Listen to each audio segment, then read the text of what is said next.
చూడండి, many multinational companies have not been as successful in India than we expected. Simple, as successful as we expected. Structure ఇది అర్థమైందా?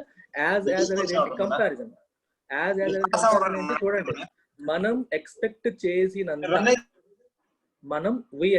మనం expect చేసినంత ఈ multinational companies success అవ్వలేదు. So we use as and as to compare. దేని compare చేసాం? మన expectation ని వాళ్ళు నిజంగా ఎంత సక్సెస్ అయ్యారనే విషయాన్ని. So structure as. For example చూడండి, he is as tall as his brother. తన బ్రదర్ ఎంత టాలో తిను అంత టాల్. కంపారిజన్ అనమాట. యాజ్ అనేది ఇలా వాడతాం. స్ట్రక్చర్ ఏంటి? As and as.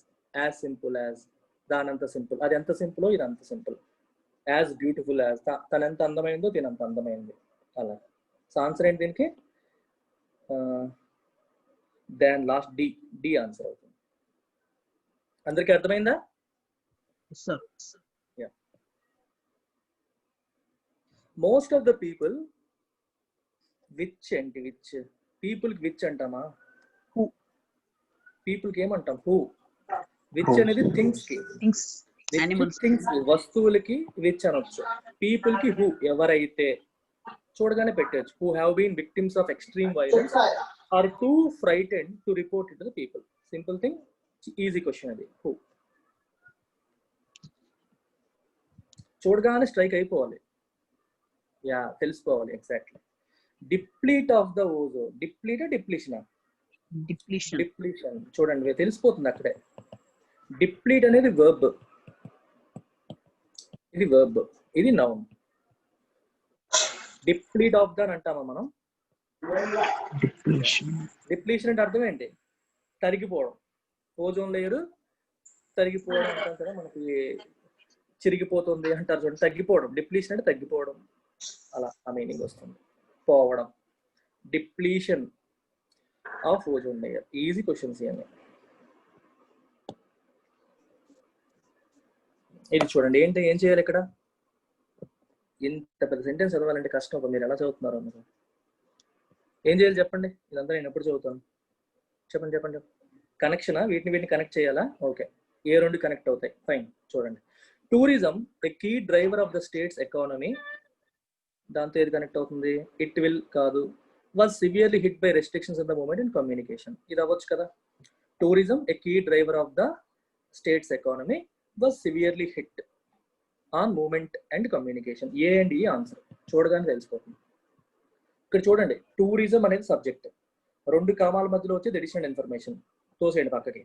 ఇది మీకు ప్రతిరోజు ఎడిటోరియల్లో చెప్తున్నాను. రెండు కామాలు, రెండు హైఫన్, రెండు ఎం డాష్ మధ్యలో. మీరు చదివేటప్పుడు వాటిని తీసేసి చదవడం మొదలు పెడితే మీ లైఫ్ సగం ఈజీ అయిపోతుంది. Just remove it and read. Tourism was severely hit by restrictions on movement and communication. Was hit, was plus V3 అంటే ఏంటి? Passive voice. ఎప్పుడు కూడా గుర్తుపెట్టుకోవాలి. Be form verb plus V3 వచ్చిందంటే ప్యాసివ్ వాయిస్. ప్యాసివ్ వాయిస్ ఎప్పుడు కూడా identify చేయాలి. Be form verb plus V3, be form verb plus V3. మీకు జనరల్గా ఎర్రర్ స్పాటింగ్ లో టెక్నిక్స్ ఎప్పుడు చెప్తూ ఉంటాను. Be form verb plus V3 వస్తుంది, లేకపోతే V1 ప్లస్ ఇన్ఫార్మ్ వస్తుంది. బీ ఫార్మ్ తర్వాత V2 రాదు. V2 ఎప్పుడు రాదు. చూడండి, వజ్, ఓకే, వజ్ 8 అంటాం ఎప్పుడైనా? ఎప్పుడు అన్నాం. వజ్ తర్వాత 8 ఎప్పటికీ రాదు. V2 రాదు ఎప్పుడు కూడా. ఏమొస్తుంది? వజ్ ఈటెన్, తినబడింది, లేదా was eating, I was eating, నేను తింటున్నాను. ఇంక్ ఫార్మ్ అన్న ఉంటుంది, V3 అని ఉంటుంది. ఇంక్ ఫార్మ్ ఉంటే పాస్ట్, అదే కంటిన్యూస్ టెన్స్ వస్తుంది. V3 ఉంటే ప్యాసివ్ వాయిస్ అవుతుంది. ఇది స్టాండర్డ్ గా మీకు గుర్తుండాలి. బీ ఫార్మ్ తర్వాత V2 రాదు. Either V1 plus ing form or V3. V3 అంటే పాస్ట్ పార్టిసిపల్. ఓకే, పారాజంబుల్స్ చూడండి. To mark Gandhi's 150th birth anniversary, the Dalai Lama spoke to Mint about the continuing, దీని తర్వాత ఏంటి చూడండి, about the continuing relevance of Gandhi. Easy కదా ఇది. Continuing relevance of Gandhi. So A and C. Clear.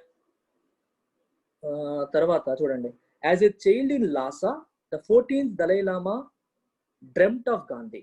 Okay, ఇదేదో opening లా ఉంది, ఎందుకంటే ఇక్కడ గాంధీ గురించి ఆలోచించారు మొట్టమొదటిసారి, డ్రెమ్ట్ ఆఫ్ గాంధీ అని చెప్పి అన్నారు. టుడే హీ సేస్, ఏం చెప్తున్నారు, the world needs to remember Mahatma's lessons of non violence more than ever before. B తర్వాత డి తెలిసిపోతుంది కదా, ఇవి చాలా ఈజీ ఇవి, ఎందుకంటే ఇక్కడ క్యాపిటల్ లెటర్స్ తో స్టార్ట్ అయ్యాయి, ఇవి స్మాల్ లెటర్స్. ఇక్కడ కంటిన్యూషన్ ఉంది, కంటిన్యూషన్ లో ఏమొస్తుంది, క్యాపిటల్ లెటర్స్ ఉండేది రాదు, స్మాల్ లెటర్స్ తో ఉండేవి ఏముంది, రెండే ఉన్నాయి. ఏ తర్వాత సి ఆల్రెడీ ఐడెంటిఫై చేస్తాం, ఇప్పుడు బి తర్వాత డి, మధ్యలో మిగిలింది ఏంటి, ఈ ఎక్కడ పెడతారో చూడండి. బి తర్వాత డి పెట్టాక he says the world needs to remember the mahatmas lessons of non violence more than ever before. Okay, to mark Gandhi's 150th birth anniversary, the Dalai Lama spoke to Mint about the continuing relevance of Gandhi and the ideas of non-violence, kindness, compassion and the world as one community. BC, AC అయిపోయింది. Gandhi turned a 3,000-year-old Indian tradition of ahimsa into a living principle, says the Dalai Lama, who considers Mahatma as his teacher. ఈ ఎక్కడ పెట్టాలి చెప్పండి అసలు, ఈ అనేది AC తర్వాత పెట్టాలా ముందు పెట్టాలా? You tell me the reason, logic తో సహా చెప్పాలి నాకు ఎందుకు పెట్టారు అక్కడ. ఫస్ట్ చూడండి, ఈ బీడీలో ఏమైనా చేశారు, రిలవెన్స్ ఆఫ్ గాంధీ అన్నారు, గాంధీ యొక్క రిలవెన్స్ ఇప్పుడు చాలా ఇంపార్టెంట్ అని చెప్పారు. దాని గురించి ఎడిషనల్ ఇన్ఫర్మేషన్, మీరు ఒక్కసారి ఇది మానేసి ఏకి వెళ్ళిపోయారు అనుకోండి, ఒకసారి చూడండి మీరు, బేసికల్ గా ఇక్కడ మీకు లాజిక్ చెప్తున్నాను నేను. బీడీ అర్థమైంది అందరికి, ఎవ్రీబడి రెస్పాండ్. ఫస్ట్ బి తర్వాత డి ఎందుకు అర్థమైందా? బీడీ తర్వాత ఏసీ వస్తుందా ఈ వస్తుందా అనేది క్వశ్చన్ మార్క్. ఇక్కడ ఏసీ వస్తుందా ఈ వస్తుందా అనే క్వశ్చన్ మార్క్ ని మనం లాజికల్ గా ఎలా హ్యాండిల్ చేస్తామో చూడండి. బీడీలో ఏం మాట్లాడుతున్నాం మనం, as a child in Lhasa 14th Dalai Lama dreamt of Gandhi, Gandhi గురించి ఆయన కలగన్నారు. టుడే ఈ రోజు ఆయన చెప్తున్నారు, ద వరల్డ్ నీడ్స్, ప్రపంచం needs to remember Gandhi, Gandhi యొక్క లెసన్స్ ని గుర్తుపెట్టుకోవాలి. ఏ lessons? Lessons of non violence more than ever before. ఇంతకు ముందు అన్నట్టు కంటే ఎక్కువ, ఎందుకంటే హింసాత్మకంగా మారిపోతుంది ప్రపంచం, కాబట్టి గాంధీ గారు చెప్పిన వాటిని ఎక్కువగా గుర్తు పెట్టుకోవాలని చెప్పారు. అంటే ఇక్కడ ఫోకస్ సెటిల్తో మనకి గాంధీ గారి వైపు వెళ్ళింది. ఇప్పుడు గాంధీ గారి వైపు ఫోకస్ వెళ్ళినప్పుడు మీరు ఈ గాంధీ గురించి మాట్లాడుతుందా, ఏ గాంధీ గురించి మాట్లాడుతుందా? ఏలో ఫోకస్ ఎవరి మీద షిఫ్ట్ అయిపోయింది, మళ్ళీ దలై లామా మీదకి. To mark Gandhi's 150th birth anniversary, Dalai Lama spoke to Mint, మొత్తం షిఫ్ట్ అయిపోయింది, దలై లామా మింట్ తో మాట్లాడారు అనేది. కానీ ఇక్కడ గాంధీ గురించి అడిషనల్ ఇన్ఫర్మేషన్ ఉంది, కంటిన్యూషన్.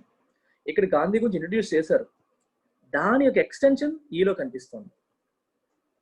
ఇది ఎండ్ అయిన తర్వాత దెన్ ఆయన గాంధీ గారి గురించి మింట్లో మాట్లాడారు, అది మాట్లాడారు అంట. అర్థమవుతుందా? ఇది అడిషనల్ ఇన్ఫర్మేషన్ ఎక్స్టెన్షన్ ఎప్పుడు కూడా ఇంట్రొడక్షన్ తర్వాత వస్తుంది. ఇప్పుడు for example, if you want to talk about let's say Narendra Modi turns 70 today అన్నాం అనుకోండి, 70 ఏళ్ళు నిండుతున్నాయి ఆయనకి అని అన్నాం అనుకోండి, నరేంద్ర మోడీ గురించి మాట్లాడారు. తర్వాత he is the most popular prime minister probably ever after Nehru, something like that. ఏదో ఒకటి మీరు చెప్పొచ్చు. అంటే ఇక్కడ ఆయన గురించి ఇంట్రడ్యూస్ చేసి ఆయన బర్త్డే అని చెప్పి ఆయన తర్వాత ఆయన గురించి ఒక అడిషనల్ ఇన్ఫర్మేషన్ మనం ఇస్తాం. జనరల్ గా ఇంట్రొడక్షన్ ఇస్తాం, then we give more information about him. అది గుర్తుపెట్టుకోండి, ఆ స్ట్రక్చర్ అలా వస్తుంది. పారాజంబుల్స్ లో ఇది చాలా చాలా ఇంపార్టెంట్. అడ్డదిడ్డంగా ఇటు నుంచి అటు నుంచి ఇటు వెళ్ళిపోకూడదు, ఇటొక అడిగేసి అటో అడిగేసి అలా వెళ్ళకూడదు. ఒక స్ట్రక్చర్ ఉంటుంది. కొన్ని జనరల్ టిక్స్ ఏంటంటే జనరల్ టు స్పెసిఫిక్, గుర్తుపెట్టుకోండి.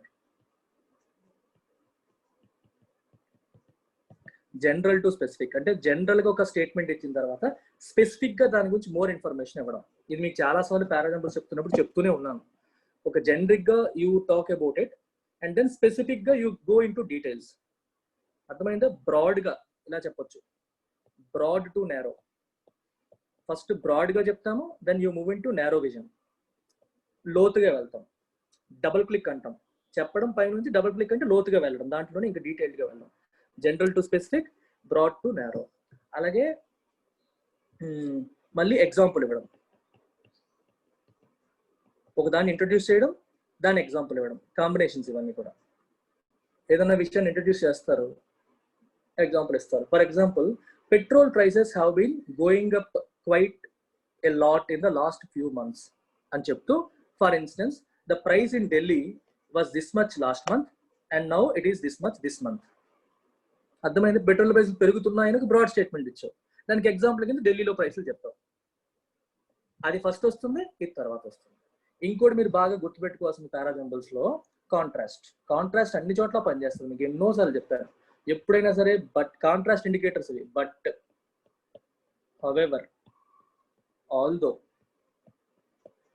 దో, while, okay, despite, in spite of, ఇవన్నీ కూడా మీకు కాంట్రాస్ట్ ఇండికేటర్స్. వీటిల్లో ఏది కనిపించినా మీ మైండ్ ఏం స్ట్రైక్ అవ్వాలి, ఇది కాంట్రాస్ట్ ఇండికేట్ చేస్తుంది. కాంట్రాస్ట్ అంటే అర్థం ఏంటి? ముందు సెంటెన్స్ పాజిటివ్ అనుకోండి, ఈ వీటితో మొదలైంది నెగిటివ్. ఫర్ ఎగ్జాంపుల్, ఇప్పుడు ఫర్ ఎగ్జాంపుల్ మీరు చెప్పాలంటే, okay, Sushmita is a very good student but at times she becomes arrogant. అర్థమైందా? ఫస్ట్ ఒక పాజిటివ్ సెంటెన్స్ చెప్పాను, బట్ అనగానే తనలో ఒక నెగిటివ్ క్వాలిటీ తీసుకొస్తాను. మీకు మైండ్లో పడాలి, బట్ అంటే ఓకే, ఇప్పుడు ముందు సెంటెన్స్ లో పాజిటివ్ గా చెప్పారు కాబట్టి ఇప్పుడు నెగిటివ్ వస్తుంది అని అర్థం. ఫస్ట్ నెగిటివ్ చెప్పాము అనుకోండి, బట్ అన్నాను అనుకోండి, పాజిటివ్ వస్తుంది.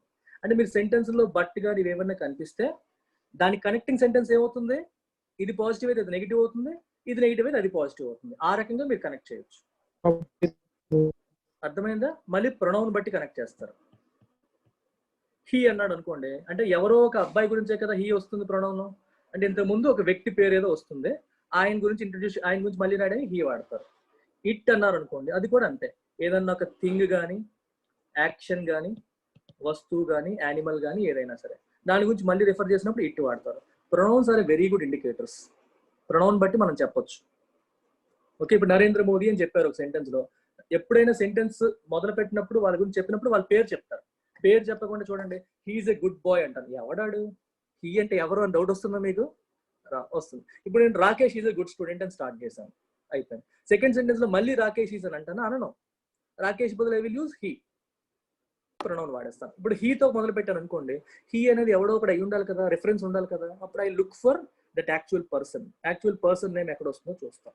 ఇంకొకటి కామన్ గా చూడండి, నందమూరి తారక రామారావు అన్నా అనుకోండి, అండ్ అతని గురించి ఫస్ట్ టైం రాసినప్పుడు I will write Nandamuri Taraka Ramarao అంటాం. నెక్స్ట్ టైం రాసినప్పుడు ఎన్టీఆర్. యాక్రోనిమ్స్ ఎప్పుడు కూడా స్టార్టింగ్ లో ఉండవు. ఇప్పుడు ఒక 5 సెంటెన్సెస్ లో ఒక చోట నందమూరి తారక రామారావు, ఇంకో చోట ఎన్టీఆర్ అని వాడారు అనుకోండి, ఎన్టీఆర్ అనే సెంటెన్స్ ముందు రాదు, ఫుల్ నేమ్ ఇచ్చిన సెంటెన్సే ముందు వస్తుంది. ఎవరినైనా పూర్తి పేరు ముందు చెప్పి నెక్స్ట్ టైం చెప్పినప్పుడు అంత పేరు మళ్ళీ ఎందుకు చెప్పడం అని చెప్పి ఎన్టీఆర్ అని చెప్తారు. ఇక్కడ జనరల్గా ఎలా చెప్పినప్పుడు బ్రాకెట్ లో ఎన్టీఆర్ అని రాస్తారు. తర్వాత సెంటెన్స్ లో ఎన్టీఆర్ ఈజ్ అంటారు. యాక్రోనిమ్స్ గుర్తుపెట్టుకోవాలి ఎప్పుడు కూడా. ఇలా ఫుల్ సెంటెన్స్ ఫస్ట్ వస్తాయి, యాక్రోనిమ్స్ తర్వాత వస్తాయి. ఇవన్నీ రూల్స్ అనమాట. మీకు ఇది మీకు అలవాట్లో తెలిసిపోతాయి. అందుకే పారాజంబుల్స్ మిస్ చేయకండి, చాలా ఈజీ పారాజంబుల్స్. రోజు ప్రాక్టీస్ చేస్తుంటే చాలా ఈజీగా మీరు లాగించేస్తారు. ఎన్ని చెప్పాను చూడండి, మీకు ఆల్మోస్ట్ ఒక 7 చెప్పాను వెర్షన్స్. ఇంక ఇవి కాకుండా కాంటెక్స్ట్ పరంగా లోపలికి స్టోరీలోకి వెళ్ళి స్టోరీని ఫ్రేమ్ చేసుకుని కూడా మనం చెప్పొచ్చు. అది కొంచెం కష్టమైన అప్రోచ్. అంటే కొన్నిసార్లు ఇలాంటి టెక్నిక్స్ తెగట్లేదు అనుకోండి, అప్పుడు మీరు స్టోరీ బిల్డ్ చేయాలి. మెయిన్స్ లో ఇలాంటి వాటికి తెగిపోవు. స్టోరీ బిల్డ్ అయితే కానీ మెయిన్స్ లో మీరు చేయలేరు. మెయిన్స్ పారాజంబుల్స్ కష్టం ఉంటాయి. అయిపోయింది. BDEAC అందరికీ అర్థమైందా?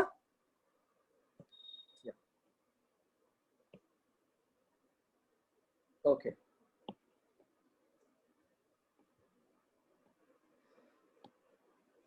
ఇది చూడండి, ఇవి కూడా పారాజంబుల్సే. అంటే ఇవి సింగిల్ సెంటెన్స్ పారాజంబుల్స్. ఇవి చాలా ఈజీ.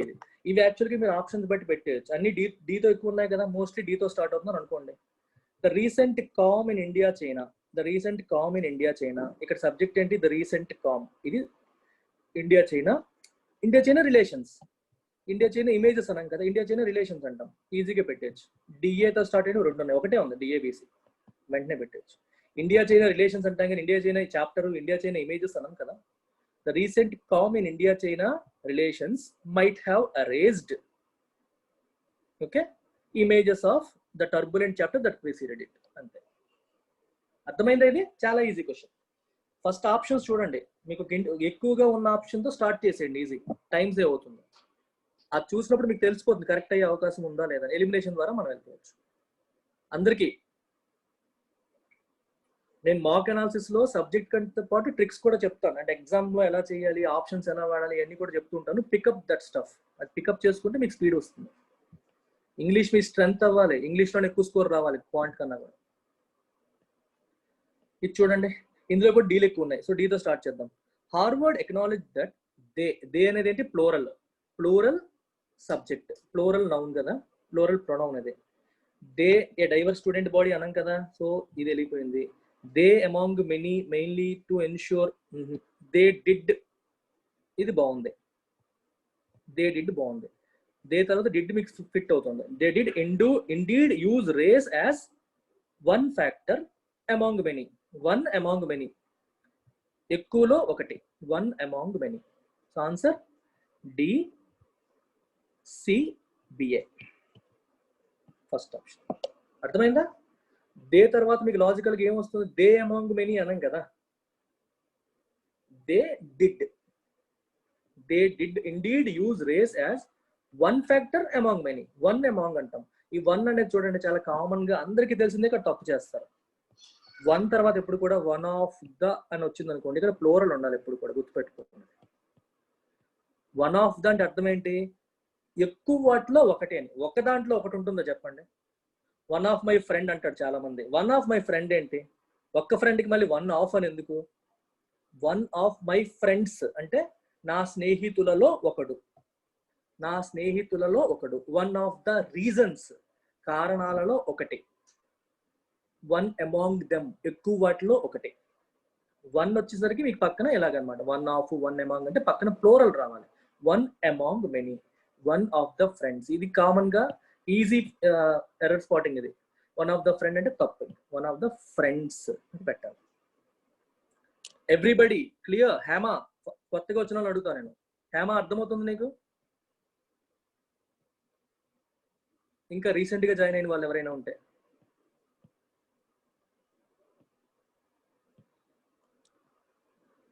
ఓకే. చూడండి, ఇది ఒకాబులరీ కూడా కాంటెక్చువల్ గా గ్రామర్ పరంగా చెప్పేది. చూడండి, the governments radical move. Radical move అంటే అర్థం ఏంటి? కొంచెం అంటే కన్జర్వేటివ్, రాడికల్. కన్జర్వేటివ్ అంటే ట్రెడిషనల్ గా వెళ్ళడం, రాడికల్ అంటే కొంచెం హ్యూజ్ అనమాట. ఫర్ ఎగ్జాంపుల్ చూడండి, ట్యాక్స్లు 30% నుంచి ఒకసారిగా 20% తగ్గించడం, it's radical move. Okay, the governments radical move to lower corporate tax. Tax గురించి ఇచ్చాడు, నేను మామూలుగా చెప్పాను ఎగ్జాంపుల్ ట్యాక్స్ గురించి. Corporate tax cuts to boost the, Boost చేయడం అంటే అర్థం ఏంటి? స్ట్రెంథెన్ చేయడం. ట్యాక్స్లు తగ్గించినప్పుడు దేన్ని బూస్ట్ చేయడానికి ట్రై చేస్తున్నారు? To boost the low spirits అనొచ్చు, యానిమల్ స్పిరిట్స్ అనొచ్చు. చూద్దాం ఏది కరెక్ట్. ఫైన్నెస్ కాదు. Dash of the Indian industry couldn't have come at a more opportune time with high frequency indicators showing that India's economic momentum dropped to a record low. Answer C na? Easy question ade. తప్పు ఎందుకు అవుతుంది చెప్పండి? మీరు context బాగా అర్థం చేసుకుంటే ఎందుకు తప్పు అయిపోతుంది? Government's radical move to lower capital corporate tax. Corporate ట్యాక్స్లు తగ్గించాలని గవర్నమెంట్ తీసుకున్న నిర్ణయం ఏదైతే ఉందో, ఓకే, టు బూస్ట్ ద. ఇప్పుడు ట్యాక్స్లు తగ్గించినప్పుడు ఏమవుతుంది చెప్పండి? కార్పొరేట్స్ హ్యాపీ అవుతాయా, బాధపడతాయా? హ్యాపీ అవుతాయి. వాళ్ళ స్పిరిట్స్ అప్లిఫ్ట్ అవుతాయా, లో అయిపోతాయా? అప్లిఫ్ట్ అవుతాయి. డౌన్ గా ఉన్న వాళ్ళకి అప్లిఫ్ట్ అవుతాయి. To boost the low spirits అని కూడా పెట్టొచ్చు. తక్కువ స్పిరిట్స్ లో ఉన్న వాళ్ళని బూస్ట్ చేయడానికి అని కూడా పెట్టొచ్చు. యానిమల్ స్పిరిట్స్ అని కూడా పెట్టొచ్చు. యానిమల్ స్పిరిట్స్ అంటే ప్రతి మనిషిలోనే యానిమల్ ఇన్స్టింక్ట్స్ ఉంటాయి. యానిమల్ ఇన్స్టింక్ట్స్ వచ్చినప్పుడు ఏమవుతుంది? స్పీడప్ అవుతాం, మనం చాలా యాక్టివ్గా పనిచేస్తాం. కార్పొరేట్ ట్యాక్స్లు తగ్గించారనుకోండి, వాళ్ళకి ఎనర్జీ వస్తుంది. అమ్మాయి తగ్గించారు, మాకు ట్యాక్స్ కావాలేదు, నేను గట్టిగా కష్టపడతాను, ఇంకా మళ్ళీ మంచి ఇది చేస్తానన్న కసి వస్తుంది వాళ్ళకి. యానిమల్ స్పిరిట్స్ని బూస్ట్ చేయడం అంటే అర్థం అది. అర్థమైందా? బొడ్డులా కష్టపడుతున్నాడు అంటారు, మనం వింటామా లేదా? ఇది చూడండి ఎంత బాగా అర్థం చేసుకోవచ్చు తెలుగుని కనెక్ట్ చేసుకుంటే.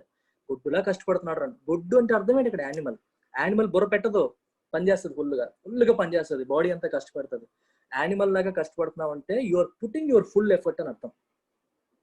అర్థమైందా? To boost the animal spirits of Indian industry couldn't have come at more opportunity. Correct టైంకి వచ్చాయి, ఇంతకంటే మంచి ఆపర్చునిటీ మంచి టైంలో రావడానికి లేదు.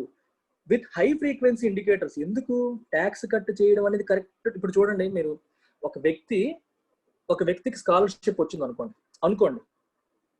స్కాలర్షిప్ వచ్చినప్పుడు నేను 2 ఇన్స్టెన్సెస్ చెప్తాను, ఏది కరెక్ట్ టైమో మీరు చెప్పండి. మొదటి ఇన్స్టెన్స్ లో వాడికి డబ్బులు బాగానే ఉన్నాయి, ఆ స్కాలర్షిప్ లేకపోయినా పెద్ద ప్రాబ్లం లేదు. రెండో కేసులో తల్లిదండ్రులు లేరు, చదివించే వాళ్ళు లేరు, చదువుకోవాలని కోరిక ఉంది, స్కాలర్షిప్ వచ్చింది. ఏది కరెక్ట్ ఇన్స్టెన్స్ వాడికి? ఏది మోర్ ఆపర్చునిటీ టైం? రెండోదే కదా. అంటే బాగా అవసరంలో ఉన్నాడు, బాగా అవసరంలో ఉన్నప్పుడు స్కాలర్షిప్ వచ్చింది, అప్పుడు అది కరెక్ట్ గా పనిచేస్తుంది వాడికి. అవసరంలో లేని వాడికి ఇచ్చేదానికంటే అవసరంలో ఉన్నవాడికి ఇవ్వడానికి కారణం అది. ఇప్పుడు ఇందులో మీరు చూడండి, బాగా అవసరంలో ఉన్నారు. ఎందుకు? హై ఫ్రీక్వెన్సీ ఇండికేటర్స్ అని ఏం చెప్తున్నాయి? ఎకనామిక్ డ్రాప్ అయిపోయింది. ఏం డ్రాప్ అయిపోయింది? ఎకనామిక్ మొమెంటం డ్రాప్ అయిపోయింది. మొమెంటం అంటే అర్థం ఏంటి? ఫిజిక్స్ లో నేర్చుకోవాలా? మొమెంటం అంటే కదలిక, రేట్ ఆఫ్ వెలాసిటీ, అంతేనా? మొమెంటం అంటే rate of velocity, rate of change of speed acceleration అనుకుంటాను. మొమెంటం ఏంటో అంటే మనం ఎంత బండి కదులుతుందా లేదంటాం చూడండి, rate of change of velocity అనా? ఓకే, అంటే ఎంత ఎక్కువగా స్పీడ్కి వెళ్తుంది అదే మొమెంటం. ఎకనామిక్ మొమెంటం బాగా తగ్గిపోయింది అని అర్థం. ఎకనామిక్ మొమెంటం బాగా తగ్గిపోయిన ఈ టైంలో అది వచ్చింది కాబట్టి వాళ్ళ స్పిరిట్స్ బిల్డ్ అవుతాయి అని అర్థం. అందుకని ఇది రెండో దాన్ని బట్టి పెట్టచ్చు. ఎకనామిక్ యాబ్సెంటిజం అంటామేంటి, ఎకనామిక్ ప్రాఫిట్స్ అంటామేంటి? ప్రాఫిట్స్ అనొచ్చు కానీ సరిగ్గా ఫిట్ కావాల్సింది. ఎకనామిక్ డౌన్ టర్న్ అంటే మళ్ళీ డ్రాప్ అని ఎందుకు అంటాం? అర్థమవుతుందా? డౌన్ టర్న్ పెట్టారు అనుకోండి, మళ్ళీ డ్రాప్ అని అన్నాం, మొమెంటం డ్రాప్ అవుతుంది. కాబట్టి రెండో దాన్ని బట్టి కూడా పెట్టేయచ్చు ఈజీగా. అందరికి అర్థమైందా? Answer C. 9th, in a bid to benefit from the dash, ఇక్కడ నౌన్ వస్తుంది, to global supply chains resulting from the US-China trade war, some Asian economies are resorting to tax dash to attract foreign investment. Tax dash, SOPs, easy. SOPs అంటే additional benefits, దీన్ని బట్టి పెట్టచ్చు. Okay, benefits కూడా ఇచ్చాడా? So sops పెట్టచ్చు, benefits పెట్టచ్చు, కానీ disruption, projection కాదు. డిస్రప్షన్ నుంచి సాప్స్ అంటే బెనిఫిట్సే, ఈ రెండిట్లో ఏదైనా పెట్టచ్చు ఇక్కడ. అంటే అట్రాక్ట్ అన్నాడు కదా, పాజిటివ్ వర్డ్ రావాలి. ఫారిన్ ఇన్వెస్టర్ ని అట్రాక్ట్ చేయాలంటే నీకు పాజిటివ్ వర్డ్, పాజిటివ్ ఉంటే అట్రాక్ట్ అవుతుంది, నెగిటివ్ ఉంటే రారు కదా. సో ట్యాక్స్, సాప్స్ అంటే ట్యాక్స్ పరంగా తక్కువ అవుతుంది మీకు, ట్యాక్స్ బెనిఫిట్స్ అనే మీనింగ్స్ వస్తాయి అన్నమాట. ఇది రెండోది ఫిట్ అయిపోయింది. కానీ మొదటిది ఏంటి? Bit to benefit from the అన్నాడు. గ్లోబల్ సప్లై చైన్ లో డిస్రప్షన్స్ వచ్చాయి. ఎందుకు పెట్టావు? ప్రొజెక్షన్ రాదు కదా అక్కడ. గ్లోబల్ సప్లై చైన్ లో డిస్రప్షన్స్ వచ్చాయి. ఎందుకు వచ్చాయి? From the US China trade war. US కి చైనాకి ట్రేడ్ వార్ జరగడం వల్ల సప్లై చైన్ లో ఏమొస్తుంది? రెగ్యులర్ గా ఉండేది మారిపోతుంది. ఇప్పుడు జనరల్ గా చూడండి, యుఎస్ లో ఏదైనా వస్తువు కావాలంటే చైనా నుంచి ఇంపోర్ట్ చేసుకునేవారు ఇంతకు ముందు. ట్రేడ్ వార్ అవుతుంది, ట్రేడ్ వార్ అవడం వల్ల చైనా నుంచి ఇంపోర్ట్ చేసుకోవడం మానేసి ఏం చేస్తారు? వేరే కంట్రీ నుంచి ఇంపోర్ట్ చేయడం మొదలు పెడతారు. అంటే ఇప్పుడు చైనాలో, అమెరికాలో ఉన్న ఒక కంపెనీకి ఇంతకుముందు చైనాలో ఉన్న steel company, aluminium company supply చేసేది. ఇప్పుడు చైనా సప్లై చేయదు, ఇంకొక సప్లై చేయాలి. దానివల్ల ఏమవుతుంది? ఇంకో కంట్రీకి బెనిఫిట్ వస్తుంది. అర్థమవుతుందా? మిగిలిన కంట్రీస్ ఒక చైనా నుంచి మానేయండి, మా కంట్రీలో పెట్టండి డబ్బులు, మా కంట్రీ నుంచి ఇన్వెస్ట్ చేసుకోండి, మా కంట్రీ నుంచి ఎక్స్పోర్ట్స్ చేసుకోండి, ఇలాంటివి అనమాట మొదలు పెట్టారు. అందువల్ల డిస్రప్షన్ అనే పదం ఫిట్ అవుతుంది. ఇప్పుడు ప్రెసెంట్ ఉన్న సప్లై చైన్ డిస్రప్ట్ అయిపోయింది, అంటే మారిపోయింది, సిస్టమ్ లో డిస్టర్బెన్స్ వచ్చేసింది, కాబట్టి మా వైపు రండి. అలా exactly. In the August credit policy, the MPC అంటే ఏంటి? Monetary Policy Committee had acknowledged, ఒప్పుకుంది. దేన్ని ఒప్పుకుంది? Dash growth concerns. Growth concerns అంటే అర్థం ఏంటి? బాగా ప్రివైలింగ్, ప్రివైలింగ్ అంటే ప్రస్తుతం ఉన్న growth concerns. And had said, ఏమన్నారు? Boosting demand and private investment assumed highest priority. Easy ఇది. ఓకే, ప్రస్తుతం ఉన్న గ్రోత్ కన్సర్న్స్, గ్రోత్ పరంగా ప్రస్తుతం ఉన్న ఈ వర్రీస్ ని, ఇబ్బందుల్ని ఒప్పుకుంది, ఎక్నాలెడ్జ్ చేసింది. ఎక్నాలెడ్జ్ అంటే ఒప్పుకుంది అని అర్థం. ఓకే, అండ్ హ్యాడ్ సెడ్, ఏమంది?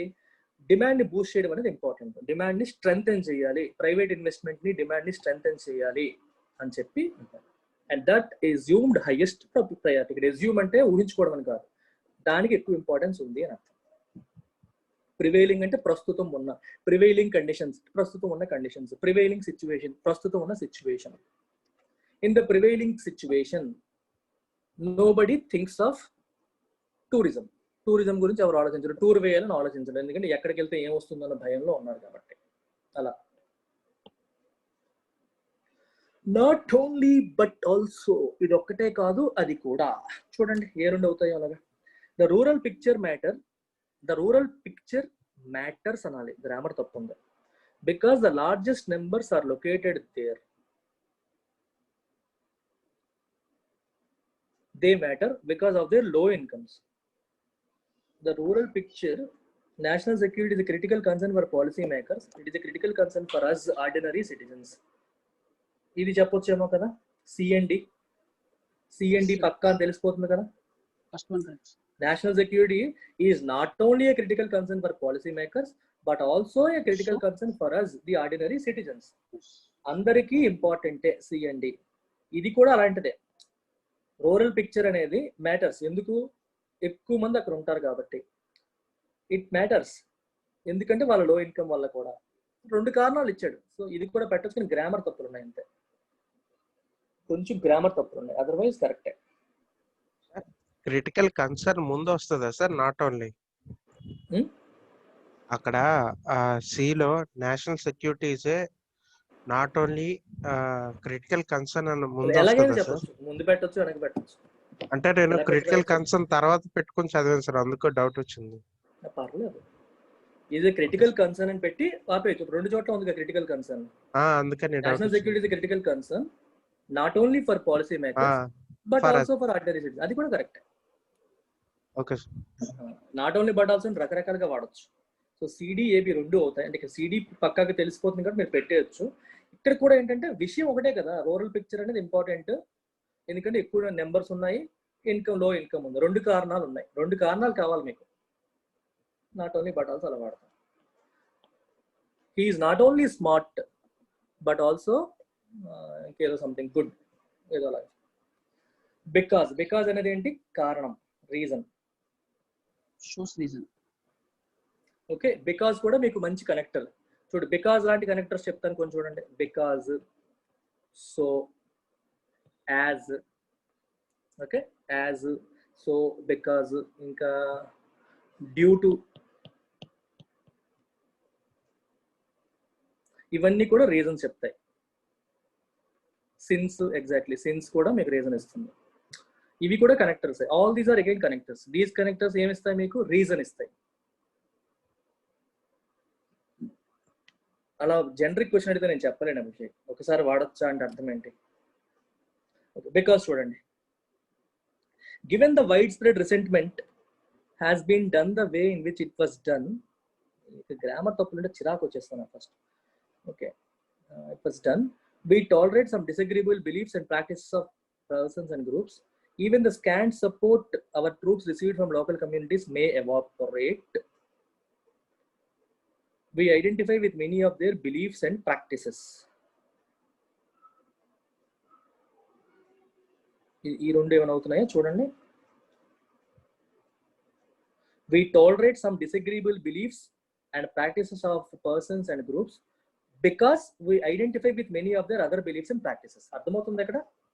మనం టాలరేట్ చేస్తాం some disagreeable beliefs and practices of persons and groups. అంటే వాళ్ళు, ఇప్పుడు మీకు బెస్ట్ థింగ్ చెప్తాను, పవన్ కళ్యాణ్ ఎగ్జాంపుల్గా తీసుకుందాం. పవన్ కళ్యాణ్లో ఉన్న కొన్ని core qualities Pawan Kalyan fans బాగా కనెక్ట్ అవుతారు. అతని సింప్లిసిటీ కానీ, అతని మంచితనం కానీ, డబ్బులు దాచుకోవాలనే ఆలోచన లేకపోవడం కానీ, నలుగురికి సాయం చేసే మెంటాలిటీ కానీ, డిఫరెంట్గా ఇండిపెండెంట్గా సొసైటీ గురించి థింక్ చేయడం కానీ, ఇలాంటి కారణాలతో కొన్ని కోర్ బిలీఫ్స్తో చాలా మంది పవన్ కళ్యాణ్ ఫ్యాన్స్ బాగా కనెక్ట్ అవుతారు. అలా కనెక్ట్ అవ్వడం వల్ల ఏం చేస్తారు, పవన్ కళ్యాణ్లో వీళ్ళకి నచ్చని ఆస్పెక్ట్స్ కూడా ఉంటాయి, డిసగ్రీయబుల్ బిలీఫ్స్ ప్రాక్టీసెస్ ఉంటాయి, వాటిని టాలరేట్ చేస్తారు. అర్థమైందా? ఎందుకు టాలరేట్ చేస్తారు? Because they identify with many of his core beliefs. Identify అవ్వడం అంటే అర్థం ఏంటి? ఆ క్వాలిటీస్ ఉండే వాళ్ళు మనం నచ్చుతాం, ఎందుకంటే మనం అలా ఉండాలనుకుంటాం, మనం ఉండలేకపోతున్నాం, కానీ మా పవన్ కళ్యాణ్ ఉన్నాడు, మనం ఉండలేకపోతున్నాం, ఆయన ఉన్నాడు. సో యూ ఐడెంటిఫై యువర్ మీకు ఒక images of A ideal person ఉంటుంది, అది అతనిలో కనిపిస్తుంది మీకు, మీరు ఇన్స్పైర్ అవుతారు. ఇన్స్పైర్ అయిన తర్వాత ఏమవుతుంది, ఆ క్వాలిటీస్ మిమ్మల్ని బ్లైండ్ చేస్తాయి. అతను ఉన్న తప్పుల్ని మీరు టాలరేట్ చేసేలా చేస్తాయి. Same with Jaganmohan Reddy. జగన్ కి ఉన్న ఫ్యాన్స్ కూడా అంతే. అంటే ఆయన కష్టాల్లో ఉన్నా సరే చెప్పు చేతన ఆత్మవిశ్వాసంతో అందరూ తన పైన దాడి చేసినా సరే ఎదుర్కొన్నాడు, భయపడలేదు. ఒంటరిగా ఉన్నా సరే అన్ని కేసులు పెట్టినా సరే కుంగిపోలేదు. ఇందులో ఒక హీరోయిజం కనిపించింది, చాలా మంది కనెక్ట్ అయ్యారు. కనెక్ట్ అవడం వల్ల ఆయనలో ఉన్న పొలిటికల్ వెండట్టా కానీ, అర్థమవుతుందా, రాజకీయ కక్ష సాధింపులు కానీ, కొంచెం ఈగోయిజం కానీ, కొన్ని రకాలు ఉంటాయి నెగిటివ్ క్వాలిటీస్, వాటిని పక్కన పెట్టేస్తారు, టాలరేట్ చేస్తారు. ప్రతి వాళ్ళు అంతే. ఇప్పుడు చంద్రబాబు నాయుడులో విజన్ కానీ, భవిష్యత్ తరాల గురించి ఆలోచించడం కానీ, ఈ ఐటీ మైండ్ సెట్ కానీ, వీటితో కొందరు కనెక్ట్ అవుతారు. సో అతనిలో ఉన్న మాట మార్చడం కానీ, ఒక స్థిరత్వం లేకపోవడం కానీ, దీన్ని టాలరేట్ చేస్తారు. సో ప్రతి నాయకుల్లోనూ ప్లస్లు ఉంటాయి, మైనస్ ఉంటాయి. మన కోర్ బిలీఫ్ వాళ్ళలో ఉన్న ఒక క్వాలిటీతో మనకి స్ట్రాంగ్ గా కనెక్షన్ ఏర్పడిన తర్వాత automatic we tend to tolerate their negatives. So బీడీ పక్కా కనెక్షన్ వచ్చేసింది. అర్థమైందా? Yeah. I need to go through the company inventory and check off that everything is there. Check off కాదు, ఏం చేయాలి నేను? To mark with the tick total that everything is there. అంతే కదా.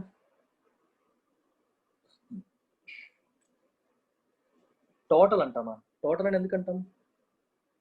దీని మీనింగ్ చెప్పాలి. ఓకే, చెక్ ఆఫ్ యొక్క meaning అంటే అర్థం ఏంటి? ఎవ్రీథింగ్ అన్ని ఉన్నాయా లేదని నేను చూడాలి. ఇన్వెంటరీ అంతా చూసి అన్ని ఉన్నాయా చూడాలి. మార్క్ విత్ టిక్, అంతే కదా. అన్ని ఇది ఉంది, ఇది ఉంది, ఇది ఉంది, ఇది ఉంది, ఇది ఉంది అని టిక్ పెట్టుకుని వెళ్ళిపోవాలంటే. మనకు లిస్ట్ ఉంటుంది, చెక్ లిస్ట్ ఉంటుంది, ఇది ఉంది, ఇది ఉంది, ఇది ఉంది. Easy question. Pull down. There was a great uproar over plans to pull down the old library. Pull down అంటే మీకు కూల్ చేయడం, deliberately destroy. పుల్ డౌన్ అంటే కూల్ చేయడం అన్నమాట మీనింగ్. ఓల్డ్ లైబ్రరీని కూల్ చేద్దామన్న ప్లాన్స్ వల్ల గ్రేట్ అప్రోర్ అంటే చాలా గందరగోళం, గోల, ప్రజల నుంచి నిరసన వ్యక్తం అవుతుంది. India's arrogance will blow up. Kashmir conflict regional level. పెద్ద చేయడం. arrogance అంటే నెగిటివ్ వర్డ్ కదా, అక్కడే మీకు అర్థమైపోవాలి. నెగిటివ్ వర్డ్ కాబట్టి పెద్ద చేసేస్తుంది, బ్లో అప్ అయిపోతుంది.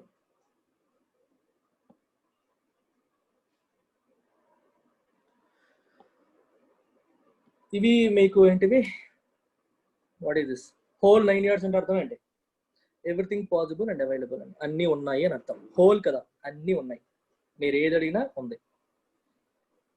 దీన్ని బట్టి మీరు చెప్పవచ్చు హోల్ 9 years. అయిపోయాయి క్వశ్చన్స్. ఓకే, క్లోజ్ టెస్ట్ ఇవ్వలేదా? ఓకే, 40 minutes ఉంది, ఏదన్నా అడగని చెప్తా. ఎగ్జామ్ లో క్లోజ్ టెస్ట్ లేదా? కాంపిటీషన్ ఇచ్చారు సార్ ఈరోజు. ఆర్సీ పెద్దదా? చిన్న సార్, చాలా చిన్నది. ఓకే, ఇంట్రెస్టింగ్ గా ఉందా? బట్ ఎనీవే తనకి నేను ఆర్సీ అడగలేదు, సో నాకు ఇక్కడ వరకే చేసి ఇచ్చింది. ఎనీవేస్, సో ఏమైనా జనరల్ గా డౌట్ ఉంటే అడగని చెప్తా. ఎనీ డౌట్స్ అబౌట్ గ్రామర్ కానీ anything that you want to know?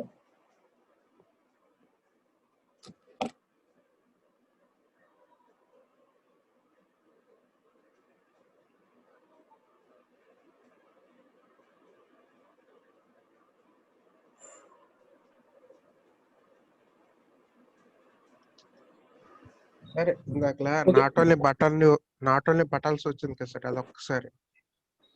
అది ఏం చెప్పడానికి ఏం లేదబ్బా, ఏం చెప్పాలి? అంటే అక్కడ బికాజ్ వచ్చింది సార్. ఆ బికాజ్ వచ్చినప్పుడు అది ఆ రెండు ఎలా ఫిక్స్ చేస్తావా అనేది డౌట్ వచ్చింది. ఎక్కడ బికాజ్ వచ్చింది? ఆ నాట్ ఓన్లీ క్వశ్చన్ లోనే సార్. దీని ముందు సార్ ఇదే కదా నాట్ ఓన్లీ బటన్స్. అక్కడ బికాజ్ కూడా ఉంది కదా సార్, అది ఎలా కనెక్ట్ చేస్తాం అంటే ఏమైంది నీకు? అంటే ఎందుకంత ఆర్టిఫిషియల్ గా థింక్ చేస్తున్నావు? They matter because of their low incomes. అయితే దే ఆల్సో మ్యాటర్ బికాజ్ రెండు ప్యారలల్ థింగ్స్ కదా, కారణాలు అవి. బికాజ్ వస్తే నీకేమైపోయింది? ఎందుకు అలాగా ఆర్టిఫిషియల్ థింకింగ్ వస్తుంది? అంటే రెండు ఒకేసారి పెట్టచ్చా లేదా? అదే ఎందుకు ఈ క్వశ్చన్ ఆర్టిఫిషియల్ గా ఉంది. ఒకేసారి పెట్టొచ్చా లేదా? ఇది పెడితే రూల్స్ బట్టి కొట్టకూడదు కదా అభిషేక్, మనం ఎప్పుడైనా కొడతాం మరి? ఎందుకు అలాగా? అలా ఎందుకు ఆలోచిస్తున్నాం అసలు? ఆ క్వశ్చనే కరెక్ట్ గా లేదు. ఇలా వాడొచ్చా, అలా వాడకూడదా? నేను వాడొచ్చు అంటే ఓకేనా, వాడకూడదు అంటే కాదా? అలా కాదు, నీ న్యాచురల్ టెండెన్సీ నీకు తెలియాలి. ఫర్ ఎగ్జాంపుల్ చూడండి, I like mangoes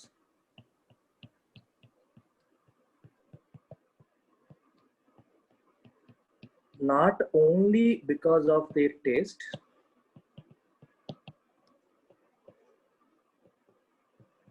but also because of their smell. తప్పే ఉంది ఇందులో.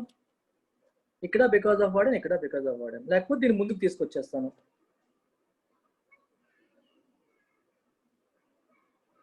అర్థమైందా?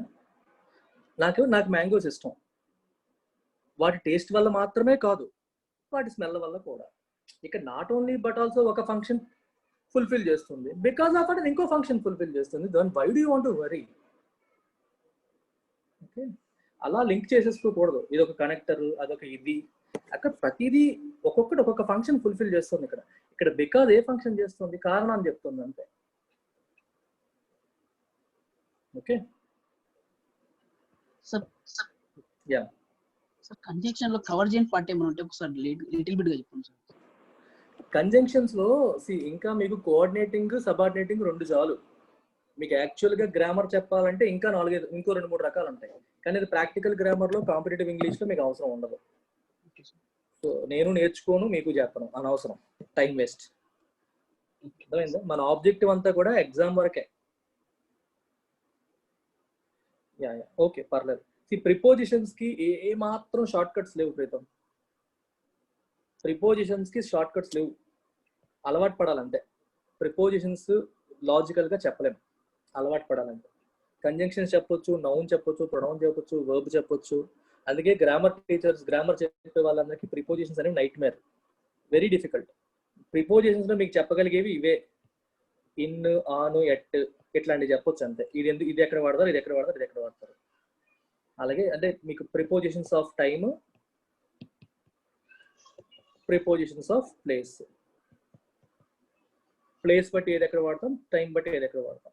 ఇది నేను ఒక క్లాస్లో చెప్తాను. ఇది మీకు తెలిసినయే, ఒకసారి రివిజన్ అవుతుంది. ఇవి చెప్పొచ్చు, ఎందుకంటే మీకు ఏం ఉండదు.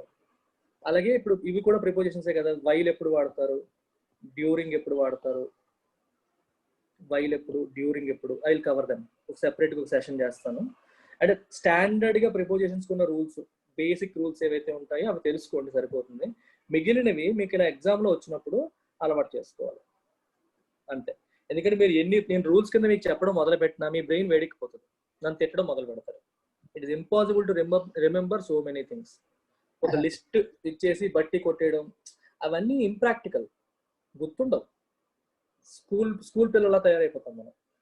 ఏదన్నా ఎలా గుర్తుండాలంటే there are 2 kinds of memories that we have. ఏంటా మెమరీస్ చెప్పండి? మన ఇంట్రిన్సిక్ మెమరీలోకి వెళ్ళిపోవాలి. అది పేరు గుర్తు రావట్లేదు నాకు. ఓకే, మనకి ఎగ్జామ్ లో బ్లాంక్ అయిపోతాం. నా పాయింట్ అదే, ఎగ్జామ్ లో గుర్తొచ్చేలాగా మీకు ఉండాలి. మీకు క్యాష్ మెమరీ అంటారు కదా,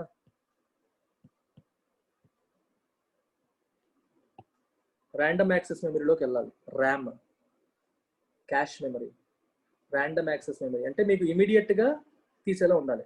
అది సబ్ కాన్షియస్. ఇప్పుడు గుర్తొచ్చింది, సబ్ కాన్షియస్. మీ సబ్ కాన్షియస్ మెమరీలోకి సబ్జెక్ట్ వెళ్ళిపోతే గుర్తుంటాయి. ఇప్పుడు మీరు మామూలుగా ఈ ప్రిపోజిషన్స్ రూల్స్ అవి బట్టి కొడతారు. నీతు సింగ్ ఇట్లాంటి బుక్స్ లో ఉంటాయి చూడండి, CGL వాళ్ళకి. అవి గుర్తుండమన్నా గుర్తుండవు, చచ్చిపోతారు. ఎవడో మహానుభావుడికి చెప్తే గుర్తుండవు. అదే వాటిని మీరు బిట్స్ రూపంలో ప్రాక్టీస్ చేశారనుకోండి, ఏదో ఎక్కడో చేసామరా దీని గురించి గుర్తొస్తుంది. Otherwise very difficult. ఇడియమ్స్ కూడా అంతే. అందుకే మీకు ఇడియమ్స్ ఆ మధ్యన ఒక 300-400 క్విజ్ పెట్టాను, మళ్ళీ పెడతాను. మీరు అది అట్లా మొత్తం అన్ని కలిపి ఒకేసారి పెట్టేస్తాను. ఒకసారి మీరు రివిజన్ కావాలంటే చేసుకోండి. IBPS clerk, RRB clerk exam ముందు పెట్టేస్తాను. ఒకసారి ఒక 300-400 ఇడియమ్స్ రివిజన్ అయిపోతుంది మీకు. ఆల్రెడీ మీరు అన్ని చేసినవి, రోజు చేసినవి కదా, ఒకసారి చూసేసుకుంటారు, అయిపోతుంది. అలా గుర్తుంటుంది. సబ్ కాన్షియస్ మెమరీలోకి వెళ్తారు. సబ్ కాన్షియస్ మెమరీలోకి వెళ్తే గుర్తుంటాయి. ఇది ఒకటి పెండింగ్ ఉండిపోయింది. 2 తర్వాత V1, 2 తర్వాత V1 కాకుండా వేరే ఎప్పుడు వస్తాయి, అది ఎప్పుడు చెప్తానంటున్నాను. చెప్పండి, రేపటి క్లాస్లో మీకు చెప్తాను. రేపటి క్లాస్లో మీకు చెప్పేస్తాను. సార్ నాట్ సబ్జెక్ట్ వాళ్ళ అగ్రిమెంట్ లో నాట్ ఓన్లీ బట్ ఆల్సో ఒకసారి అది చెప్పండి సార్. అది రూల్ గుర్తుపట్టారు. ఏంటి గుర్తురావాలి? సబ్జెక్ట్ వాళ్ళ అగ్రిమెంట్ లో నాట్ ఓన్లీ బట్ ఆల్సో బాబు దేనికి రిలేట్ చేస్తుంది? ప్యారలలిజం చూడాలి అక్కడ. ప్యారలలిజం సబ్జెక్ట్ వర్బ్ అగ్రిమెంట్ లో రాదు, ప్యారలలిజం వస్తుంది. నాట్ ఓన్లీ బట్ ఆల్సో మీద మంచి ఇంట్రెస్టింగ్ క్వశ్చన్స్ రేపు చేయిస్తాను. జీమాట్ లో ఎక్కువ అడుగుతుంటారు. దీంట్లో జీమాట్ లో సెంటెన్స్ కరెక్షన్ క్వశ్చన్స్ చాలా బ్యూటిఫుల్ గా ఉంటాయి. దీని మీద కొన్ని క్వశ్చన్స్ మీకు రేపు ప్రాక్టీస్ చేస్తాను, క్లియర్ అయిపోతుంది. ఐ కరెక్ట్ సమ్ క్వశ్చన్స్, కొంచెం టఫ్ క్వశ్చన్స్ ప్రాక్టీస్ చేస్తాను. జీమాట్ లో అడిగేవి తీస్తాను, మీరు అది చూడండి, మీకు మంచి సబ్జెక్ట్ బిల్డ్ అవుతుంది. అయితే మీ బ్యాంక్ ఎగ్జామ్ లో టెస్ట్ పేపర్ పెట్టే వాళ్ళకి కూడా అంత నాలెడ్జ్ ఉండదు. జీమాట్లో ఏంటంటే ఇంకే పిన్ పాయింట్ యాక్యురసీ ఉంటుంది గ్రామర్ లో, అసలు ఎక్కడ తేడా రానివారు, అంత లెవెల్లో ఉంటుంది. అలా చేద్దాం మనం. నా ఉద్దేశం అదే, మీకు కమింగ్ మండే నుంచి we're taking your English to GMAT level.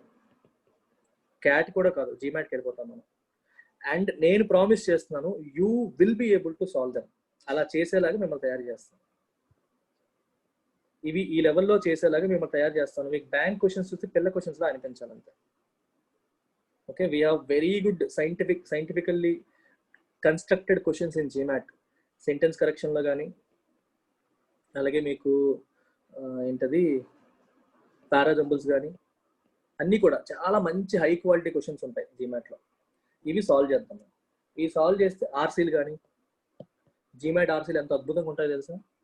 మీకు థీమ్ ఐడెంటిఫై చేయడం కానీ, అతను మెయిన్ పాయింట్ ఐడెంటిఫై చేయడం కానీ, పారాగ్రాఫ్ కంప్లీషన్ కానీ.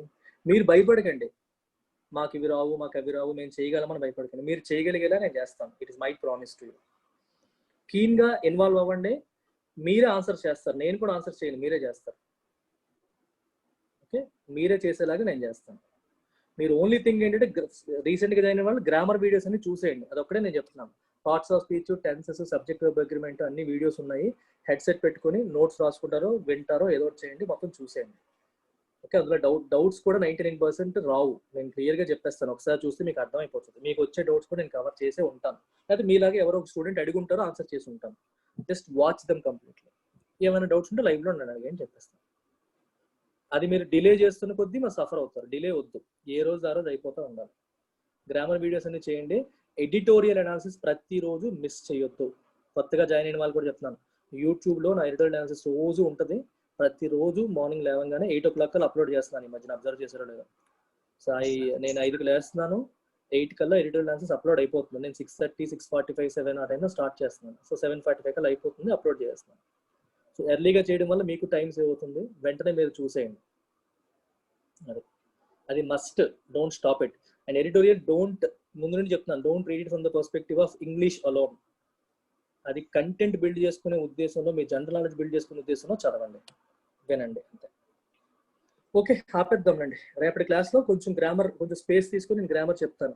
2 తర్వాత V1 ఎప్పుడు వస్తుంది, V1 ప్లస్ ఇంక్ ఫామ్ ఎప్పుడు వస్తుంది అనేది ఒకటి చెప్పాలి మీకు.